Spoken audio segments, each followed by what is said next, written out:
This lesson explains how to overcome flicker in an animation window. The problem comes up when the picture is partially drawn and the screen updates itself. This causes part of the animation to briefly disappear and then reappear. This happens quickly and the image flickers.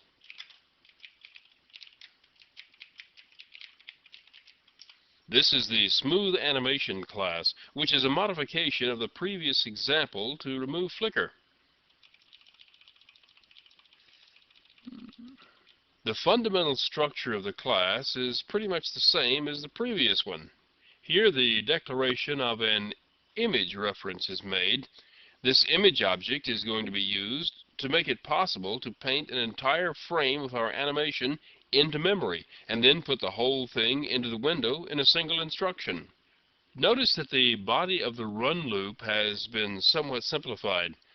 It's no longer used to increment the value of x to determine the new position for the animated object. This is now done elsewhere. A new method named update has been added. You see, I lied to you earlier. Well, I didn't exactly lie, I just didn't tell the whole truth.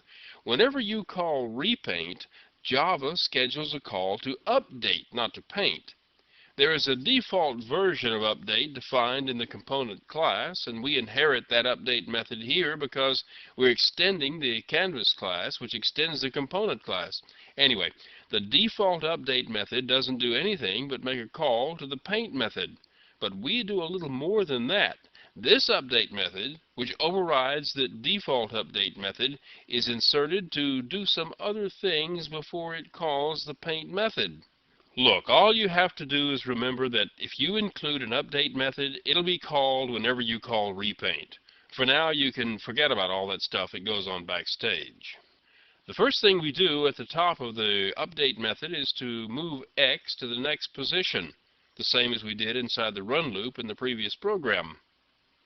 Next, if the image reference is still null, that means we've never come through here before, and we need to get ourselves an image object.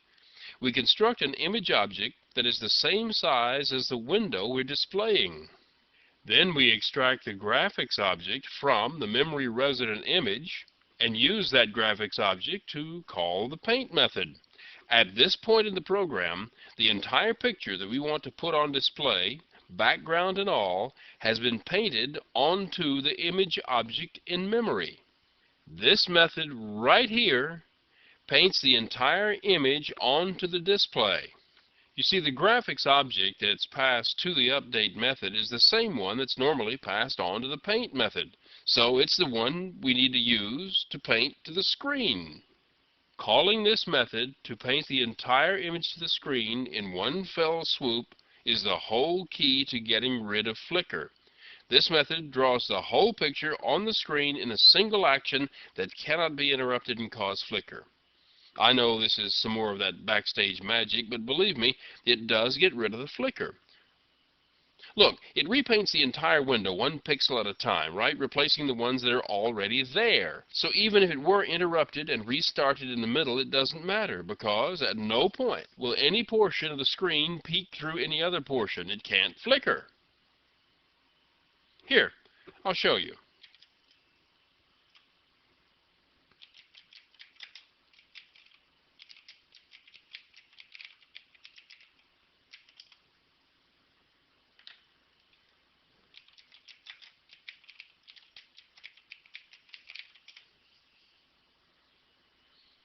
There.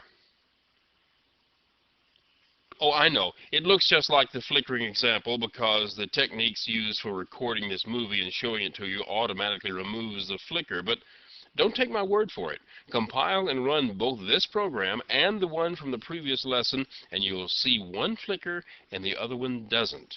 It's kind of boring maybe, but it doesn't flicker.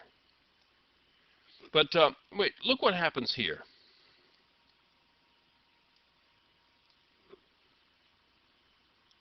If you change the size of the window, the program doesn't know about it. It keeps using the dimensions and the memory resident image that it had made to fit the other window.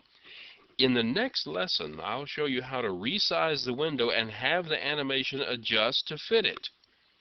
And I'll jazz up the animation a bit too.